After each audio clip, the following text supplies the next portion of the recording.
전 세계 금융시장을 뜬 눈으로 지사해오게 했던 중동의 전운이 잠시 걷혔습니다.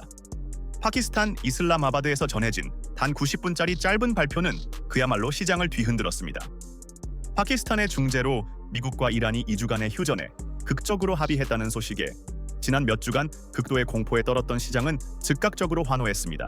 국제 유가의 기준인 서부 텍사스산 원유 WTI 가격은 단 하루 만에 무려 18%나 폭락하며 배럴당 94달러 선까지 밀려났고, 뉴욕 증시의 S&P 500 선물 지수는 2.2% 넘게 급등하며 그 온기를 고스란히 아시아 증시까지 불어넣었습니다. MSCI 아시아 지수 역시 1.8% 상승하며 화답했고, 안전자산 선호 심리가 완화되며 달러는 0.7% 약세를 보였습니다. 심지어 대표적인 안전자산인 금은 2.9% 상승한 온스당 4,840달러를 기록하고, 위험자산의 상징인 비트코인마저 3.8% 급등해 79,900달러를 돌파하는 등 시장은 마치 길고 어두웠던 전쟁의 터널이 마침내 끝난 것처럼 최악의 시나리오를 피했다는 깊은 안도감에 휩싸였습니다. 하지만 정말 이걸로 모든 것이 끝난 걸까요? 월가에서 터져 나오는 샴페인 소리가 과연 이 갈등의 종결을 축하하는 축포가 맞을까요? 모두가 축포를 터뜨리는 이 열광적인 분위기 속에서 합의 내용을 한꺼풀 벗겨 자세히 들여다보면 상황은 전혀 다르게 보입니다. 이것은 항구적인 평화 조약이라기보다는 일단 서로를 향해 겨눈 총부리를 잠시 거두자는 가장 낮은 단계의 약속에 불과합니다. 휴전과 종전은 완전히 다른 개념입니다. 휴전은 말 그대로 총을 잠깐 내려놓은 것이고, 종전은 그 총을 녹여서 쟁기를 만드는 것입니다. 그런 의미에서 이번 2주 휴전은 전쟁의 끝이 아니라 오히려 더 복잡하고 치열한 수싸움, 즉 진짜 게임의 시작을 알리는 신호탄에 가깝습니다. 우선 2주라는 기간 자체가 이 합의의 본질을 적나라하게 보여줍니다. 외교 무대에서 합의 기간은 종종 그 합의의 진정성과 지속 가능성을 가늠하는 척도가 됩니다. 이토록 짧은 시간은 양측 모두 완전한 평화 협상을 위한 실질적인 준비가 전혀 되어 있지 않다는 명백한 증거입니다. 서로를 향한 불신이 하늘을 찌르는 상황에서 일단 파국으로 치닫는 확전을 막고 숨을 고르자는 최소한의 명분을 챙긴 것에 불과한 것이죠. 이것은 평화로 가는 첫걸음이라기보다는 벼랑 끝에서 잠시 뒷걸음질 친 것에 더 가깝습니다. 특히 우리가 주목해야 할 숫자는 애초에 파키스탄이 중재안으로 제시했던 휴전 기간이 45일이었다는 점입니다. 45일이라는 시간은 단순히 총성을 멈추는 것을 넘어 미국이 내건 15개의 요구안과 이란이 제시한 10가의 항의 평화안을 테이블 위에 올려놓고 실질적인 협상의 실마리를 찾아볼 수 있는 최소한의 물리적 기간이었습니다. 양측의 외교관들이 서로의 입장을 탐색하고 이견을 조율하며 신뢰를 쌓아갈 수 있는 최소한의 시간적 여유를 의미했습니다. 하지만 최종적으로 양측이 도장을 찍은 기간은 고작 2주입니다. 냉정하게 말해 2주라는 시간은 양측이 파괴된 군사시설을 복구하고 소모된 탄약을 채워 넣으며 흐트러진 전열을 재정비하기에도 빠듯한 시간입니다. 진정한 평화를 위한 외교적 해법을 모색하기에는 턱없이 부족하다는 뜻이죠. 이는 마치 잠시 숨을 고르기 위한 전술적 타임아웃에 가깝지, 갈등의 근본 원인을 해결하기 위한 진정성 있는 대화의 시작으로 보기는 어렵습니다. 오히려 이렇게 어설픈 휴전이 더 큰 비극의 도화선이 된 뼈아픈 사례는 과거에도 있었습니다. 가장 대표적인 것이 바로 2014년의 미न्스크 협정입니다. 당시에도 러시아와 우크라이나는 국제사회의 중재로 휴전에 합의했지만 그 기간은 서로에게 다음 전쟁을 준비할 시간만 벌어주었을 뿐 결국 8년 뒤인 2022년 전면전이라는 최악의 결과로 이어졌습니다. 시장은 지금 2주라는 시간에 안도하고 있지만 역사는 짧은 휴전이 더 격렬한 전쟁의 서막이 될 수 있음을 경고하고 있습니다. 그렇다면 양측은 왜 이런 불안정한 휴전 카드라도 다급하게 꺼내들 수밖에 없었을까요?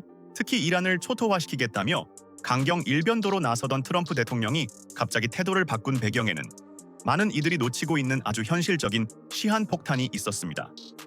바로 미국 헌법에 명시된 전쟁권한법 War Powers Act입니다. 베트남 전쟁의 쓰라린 교훈 끝에 탄생한 이 법은 미국 대통령이 의회의 공식적인 선전포고나 승인 없이 독단적으로 군사력을 사용할 수 있는 기간을 최대 60일로 제한하는 강력한 법적 장치입니다. 이번 전쟁이 시작된 날짜를 역산해보면 법적으로 60일이 되는 시점은 바로 4월 29일입니다. 그런데 이번 휴전이 끝나는 날짜는 4월 22일, 법적 시한을 불과 일주일 앞둔 그야말로 절묘한 시점입니다. 만약 트럼프 대통령이 이 시한을 넘겨 전쟁을 계속하려면 의회에 전쟁 승인을 공식적으로 요청해야만 합니다. 하지만 전쟁이 길어질 조짐을 보이자 여당인 공화당 내부에서조차 출구 전략 없는 전쟁이라는 비판이 터져 나오던 상황이었습니다.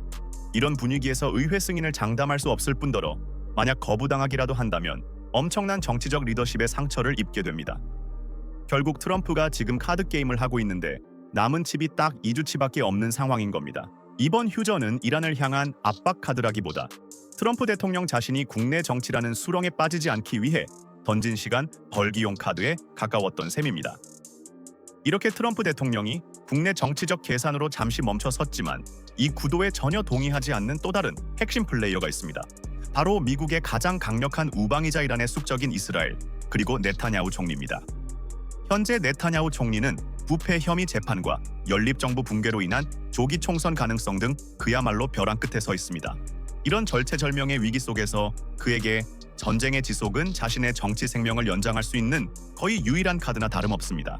전시 상황은 국민의 시선을 그의 사법 리스크에서 국가 안보 문제로 돌리고 흩어진 지지층을 국가 수호라는 명분 아래 다시 묶는 가장 효과적인 방법이기 때문입니다. 반대로 말하면 지금과 같은 어설픈 휴전은 그의 정치적 생명줄을 끊어버릴 수 있는 최악의 시나리오입니다. 그래서 네타냐후 총리는 공식적으로는 미국의 휴전안에 동의하는 제스처를 취하면서도 얼마든지 판을 흔들 수 있는 우회적인 카드를 만지작거릴 가능성이 매우 높습니다. 가장 유력한 시나리오는 레바논의 헤즈볼라를 향한 공세를 대폭 강화하는 것입니다. 이스라엘이 헤즈볼라를 공격하는 것은 미국과 이란의 직접적인 휴전 합의 위반이 아니라는 교묘한 명분을 내세울 수 있습니다. 하지만 헤즈볼라는 이란의 가장 강력한 대리인이자 중동 전략의 핵심 축입니다. 이란 입장에서는 헤즈볼라가 무너지는 것을 결코 좌시할 수 없으며 결국 어떤 형태로든 개입할 수밖에 없는 상황으로 내몰리게 됩니다. 그리고 그 순간 이 2주간의 위태로운 휴전은 한 장의 종이장처럼 무참히 찢어지게 될 겁니다. 이처럼 복잡한 정치적 변수와 지정학적 리스크가 얽히고 설킨 상황에서 시장은 이 모든 것을 어떻게 가격에 반영하고 있을까요? 월가의 현명한 투자자들은 이미 이 불안정한 평화의 이면을 간파하고 있습니다. 유가가 하루에 18%나 폭락했지만 전쟁 발발 직전 유가가 배럴당 $70대 초반이었다는 사실을 기억해야 합니다. 현재 가격인 $94에는 여전히 배럴당 약 $28에 달하는 막대한 전쟁 프리미엄이 짙게 녹아 있습니다. 이 $28는 단순한 숫자가 아니라 시장이 이번 휴전의 취약성과 미래의 불확실성에 매긴 가격표입니다.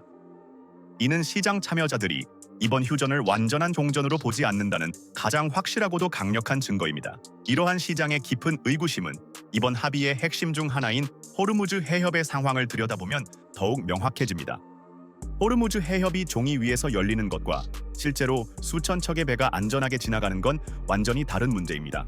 합의문에 명시된 해협 재개방이라는 문구와 달리 현실에서는 이란의 24시간 사전 허가를 받아야만 선박이 통과할 수 있는 극히 제한적인 형태로 운영되고 있습니다. 심지어 사실상의 통행료까지 징수하며 해협에 대한 통제권을 결코 놓지 않고 있습니다.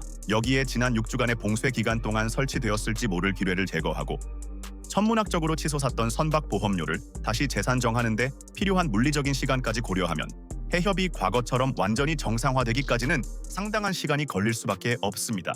진짜 시험 때는 선주와 선박 운영자들이 실제로 행동을 바꾸는지 여부입니다. 미국이나 이스라엘을 지지한 나라의 유조선이 과연 제때 허가를 받고 무사히 통과할 수 있는지, 그리고 런던 보험시장의 전쟁 위험 보험료가 정상화되는지 이것을 봐야만 진짜 변화를 알 수 있다는 겁니다. 그렇다면 이렇게 불확실성이 큰 상황에서 시장의 관심은 이제 어디로 향하고 있을까요? 흥미롭게도 전쟁의 안개가 걷히자 시장의 시선은 다시 기업의 본질적인 가치, 즉 펀더멘탈로 빠르게 돌아오고 있습니다. 그리고 그 거대한 흐름의 중심에는 놀랍게도 바로 삼성전자가 있었습니다.